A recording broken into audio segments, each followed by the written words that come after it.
Welcome once again, Sales Pipeline Radio. So grab your board, catch a wave, and let's see what's new out there in the world of sales pipelines with our intrepid explorer, Matt Hines. Where are you exploring and surfing today? Well, first of all, Paul, happy Thursday. How you doing? I'm doing good. I'm actually doing really good here. It's a beautiful day today. We had a little bit of drizzle in Southern California. That causes a lot of sad faces, but looking better today. Freak out when it starts to rain in Southern California. Oh, my goodness. My goodness. All right. Well, I am in San Francisco, about to head back to Seattle, where I don't know what it's doing up there, but it's beautiful here today. And definitely thinking about our friends on the West Coast or East Coast, especially those in the Southeast, who a little bit of weather coming. So hopefully everyone stays safe. And we're complaining about drizzle, and they've got hurricanes coming. I'm sorry to. Yeah, it's going to be a little bit more than drizzle. Yeah. But excited to be here. I am in San Francisco this week for the Dreamforce conference. For those of you in sales, you probably know it intimately, and for maybe many of you are at the conference today or listening to this afterward on demand on salespipelineradio.com, or you can find our podcast on Google Play and the iTunes Store as well. But me and about 160,000 of my good sales friends here. It is as advertised. It is always a great conference. It is always good content, good networking. Only at times soul crushing in terms of the volume of people and the inability to get around. And the area around Moscone, if you've been to this year's show, I mean, it's all under construction. Like half of the roads are shut down for a variety of reasons. So a little more difficult getting around, but certainly has been an interesting event. And I know our guest today is a veteran of sales conferences and speaks a ton, is one of the top 50 sales influencers in the country, and very well may have been at this show as well. 160,000 people. You don't always run into everybody, but Deb Calvert is our guest today. Deb, thanks very much for joining us.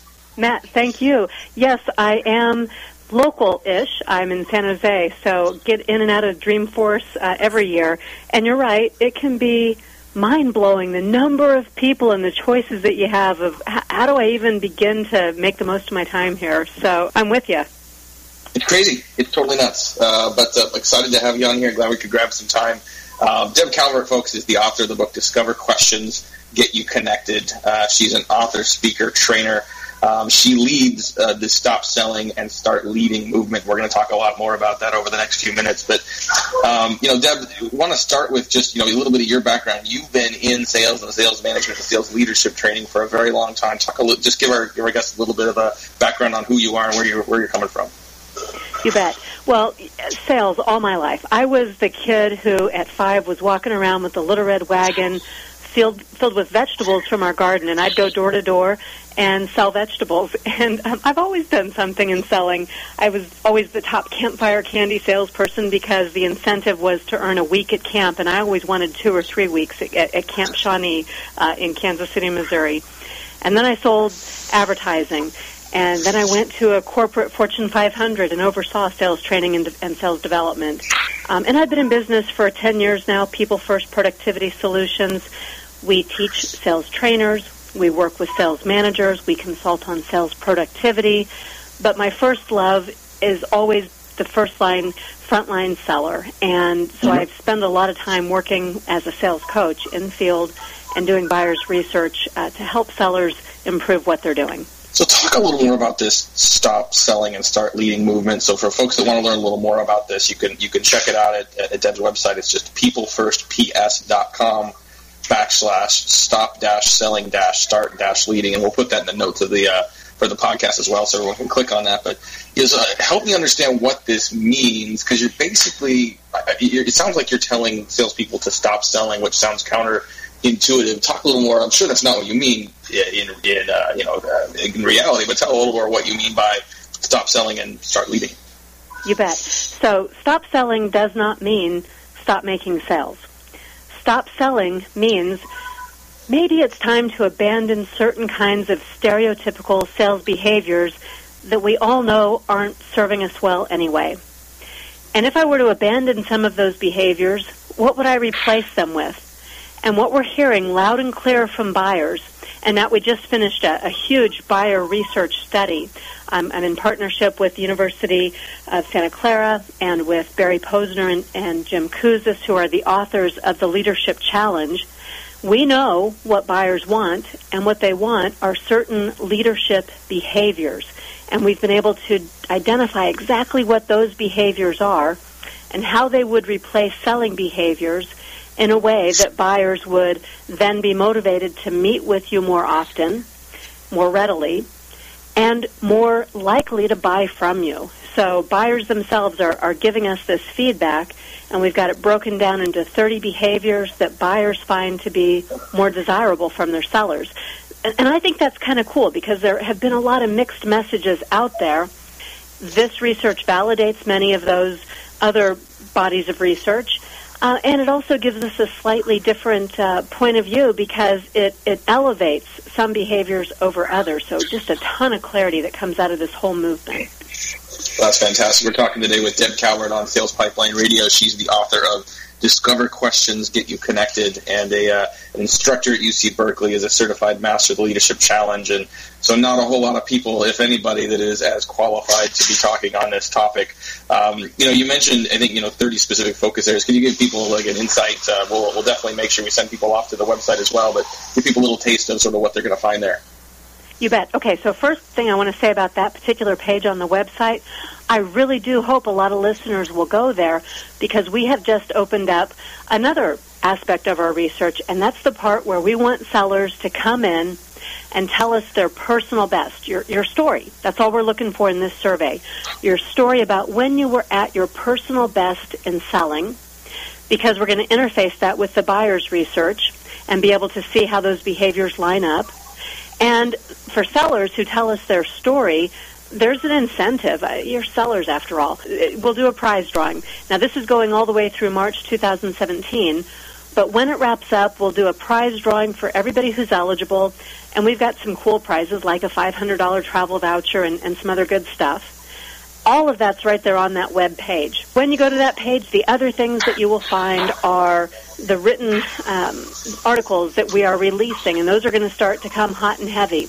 And you'll find this podcast, as well as some other ones, this radio show, some other podcasts, and some bits and pieces of the research. There's also an infographic, and you'll start to see a lot more. So not only come to that page, but bookmark it and stay tuned for more to come. It's amazing. And we live in such an amazing time when all this information is available. I think, if you're in sales and marketing, you're not taking advantage of some of this, just the free content available from folks like Deb and others we've had on the show. You're just missing out. I mean, this is the kind of stuff that I think is always, you've at least had to buy a book to get access to some of this, or, attend a workshop or spend a lot more money. And, clearly, Deb, you've got a business to run as well, but kudos to you for being so generous with some of this content that you've got up here. Talk a little bit about the topic, and I want to make sure we also talk about the book, Discover Questions, Get You Connected. I was really impressed with this book as I kind of walked through it. It really helped me think about a different way to engage with folks. Talk about the idea of Discover Questions and what that means for you. Okay, and it does interface, so not two entirely different topics, but Discover is an acronym, and this was my initial buyer research. That book represents 20 years of research with buyers, interviewing buyers to see how they were reacting to the questions that salespeople asked them. And as I was doing that research with buyers and as I was observing sellers, it occurred to me that there were only a finite number of reasons why we'd ever ask a question. Not just buyers and sellers, but people, why we would ever ask someone else a question. And I landed on the fact that I can only find 8 reasons, purposes that we'd ever ask a question. And that made for a nice acronym, Discover. Each of those letters stands for a purpose or a reason why you would ask someone a question. And the point isn't that you now have a nifty little acronym. The point is most salespeople only ever ask questions for 3 or 4 reasons. And if you open this up, if you then start to access the other 5 reasons for asking questions, you can be super efficient in getting to exactly what you need to move the needle, to advance the sell with your buyers in a way that's high value for them. So these questions also create real and meaningful value, poof, like in an instant, just because you're making them think and you're opening up the conversation to some very critical information that they need to discover for themselves, too. So I'm sure you see that. I mean, I'm sure you get sold to on a regular basis. I certainly get a lot of sales pitches, and I'm constantly surprised and I'm dismayed at how many salespeople go straight for the product conversation.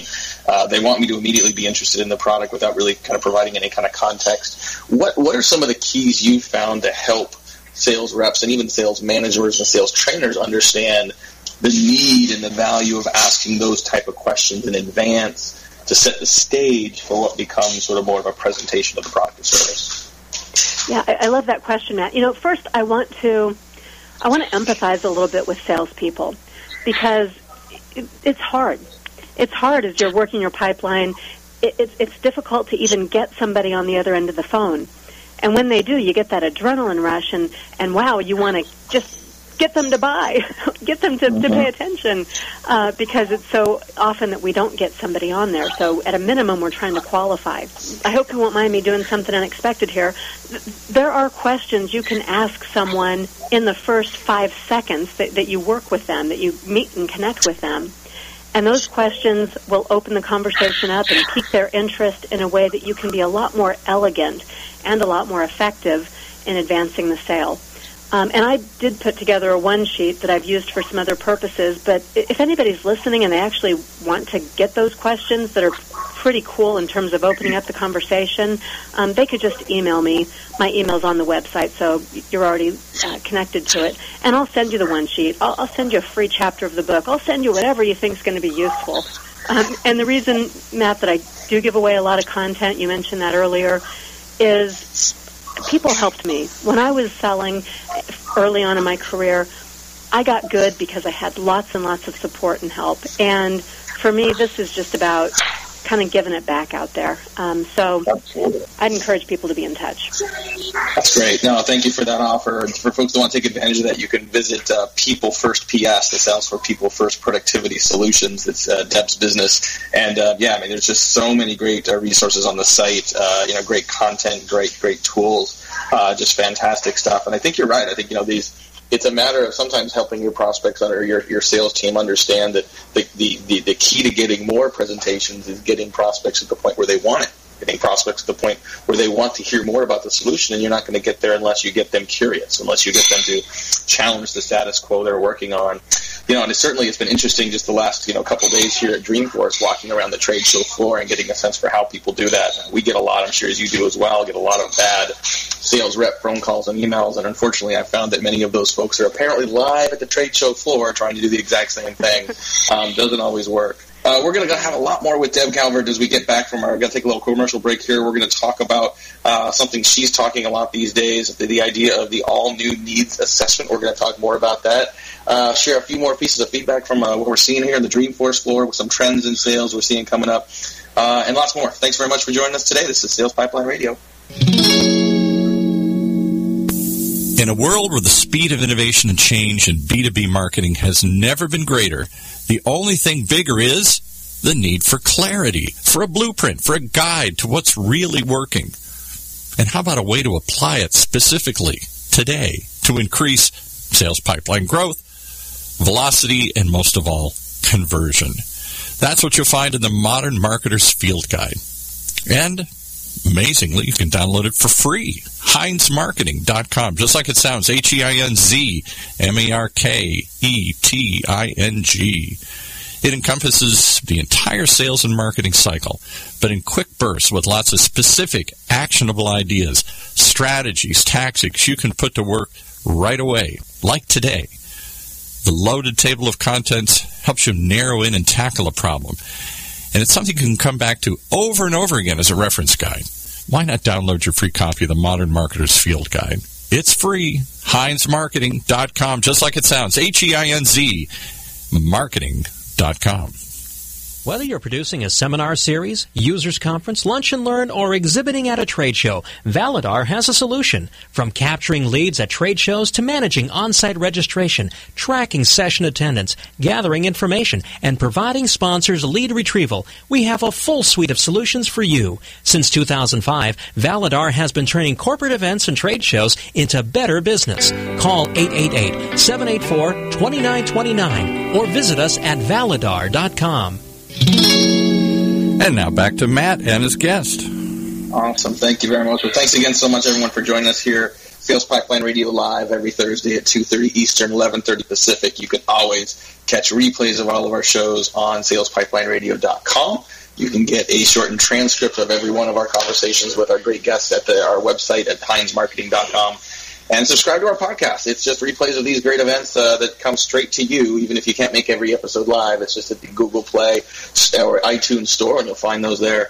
Coming up, we got some great guests. Next week, we will have Jamie Shanks. I'm super excited to have Jamie. He is one of the pioneers of the social selling movement. He has just published his first book, Social Selling Mastery. It is masterful. It is a very good primer on social selling and putting that into the context of modern selling overall today. So I'll have Jamie Shanks followed by Matt Benatti, who is the CEO of a product called Lead Gnome. If you want to make better use of the out-of-office messages we all receive on a regular basis and put those to work for you, getting more leads, updating your database, you're going to want to check out what he's got to say as well. So excited for a couple upcoming guests. Got a few more questions here for Deb Calvert, our guest today on Sales Pipeline Radio, who is the president of People First Productivity Solutions and is the author of the recent book, Discover Questions, Get You Connected, the founder of the Stop Selling and Start Leading movement. And Deb, I did want to talk a little bit about sort of this all-new needs assessment. I know that you've been spending a lot of time talking about that. Give people a sense of what that means and what that entails. Sure. Needs assessment forever in selling has been about diagnosing the need. It's a diagnostic process. It's no different from walking into the doctor's office and expediently the doctor asks you a couple of questions, writes the prescription, and sends you on your way. But that's not appealing to buyers anymore. Buyers, we all know, they're empowered. They are exposed to many more choices and options than ever before, and they're demanding. And they want something different. They don't want to be asked those canned, quick questions and sent on their way with a ready prescription. They want to have a dialogue. They want to participate in creating what they want. They want to have a voice in the whole process. And so in the needs assessment, they want you to listen. They want to be able to expound on their answers and on the things that matter to them. They want their value to be front and center, just like we do, because we're buyers too. And when we're at the doctor's office getting frustrated by those canned questions, that's how buyers feel too, by our canned questions. So this needs to be not a diagnostic needs assessment, but a dialogic needs assessment. The kinds of questions you ask are actually fewer, but they're higher quality, they're elevated, and they bring to the surface much more quickly what matters to the buyer and why. So we've got to get there. And that goes hand in hand with Stop Selling and Start Leading, because what I'm describing, enabling, creating some vision, challenging, getting value to the surface, all of that's the work that leaders do too. The diagnostic process, I think, is something that a lot of salespeople have been thinking about for a while and is familiar to many people who have been especially following the Challenger sale. But dialogic is a new topic for me. Can you break that down a little bit, maybe give an example of what that means in the field? You bet. And it does also dovetail with Challenger selling. So leaders challenge. And that particular point of view resonates with the Stop Selling and Start Leading movement. Dialogic means I'm not going to ask you 5 questions that are qualifying questions and then 3 questions that are going to funnel you into a certain product solution.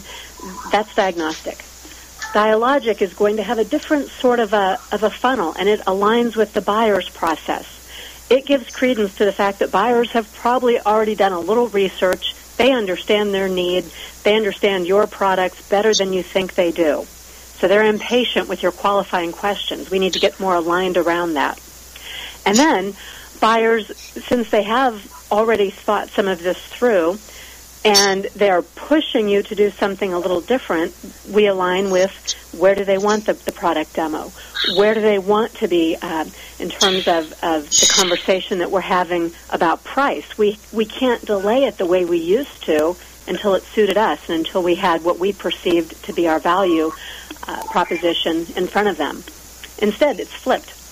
We're aligning with the buyer's process. We're asking the questions to determine where they already are. We're hearing them, listening to them. An example of that would be, tell me more about your process and your decision-making criteria. What got you to this point where we're meeting? very different from the way it used to be, where we'd never consider asking that question until perhaps we were about to close. We need to be aligned with the buyer, so we have to understand the buyer and ask questions that are a little bit vulnerable for us to open up the dialogue. We're talking to Deb Calvert here about more buyer-centric selling on Sales Pipeline Radio. And what are some of the key obstacles or key challenges that you see in facing sales teams that want to adopt this as part of their 2017 plan? I guess another way to ask that would be in Q4, as people are listening to this, what are things sales teams can do to prepare themselves for this kind of a shift in selling? Yeah, first, understand your buyer. There's a lot of research that most companies are already doing about buyer journey, so pay attention to that. It's not just for the marketing folks. It's not just for the social team. This is for the frontline seller to understand really in depth, B2C or B2B. And then, when you understand your buyer, begin to put yourself into their shoes. Really think about what kinds of questions you might be asking that are off-putting to them.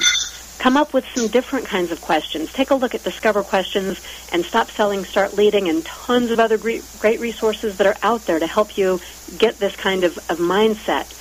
And then be willing to try something different, including enabling your buyers. This is one of the most important findings out of the Stop Selling and Start Leading buyer research.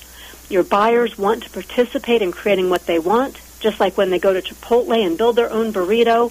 How can you help them build with you, beside you? Not that you're bringing insights to them, but that they're co-creating insights with you. Get yourself ready to do that work, and you'll be a rock star in 2017.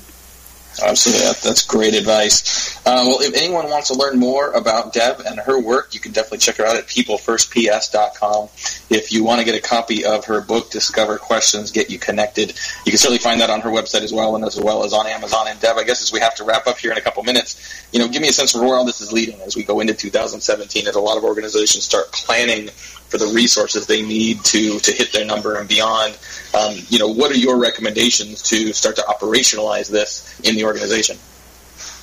I think so much of this work has begun. If you're not familiar with Forrester's work on customer experience, get familiar. There are many steps there that are easy to operationalize, and if you don't have those in place, you need them, you want them. And then think about the steps that would get you closer to your buyer. The vulnerability, yes, but the actual steps that will get you through the uncomfortable part of that so that you can be more responsive and so that you become the seller and the sales organization of choice to your buyers, because we all know word of mouth has become more powerful. I even think that the buyer process has a new step, and that's the step of reviewing the people that they work with. So let's stop resisting that. Let's just get on board with it and make us the one that's going to be chosen. That's what buyers tell me. And going back to my Discover Questions research, over and over again, they kept saying something like this. Well, I choose to do business with that seller because I felt dignified, I felt respected, I felt like they really listened. Operationalizing the steps to create that sense of who you are with your buyers, it's essential. We can't dodge it. We have to do it. Yeah, I agree. I absolutely agree. I want to thank our guest today, Deb Calvert, who's generous enough to join us. Definitely check her out at peoplefirstps.com.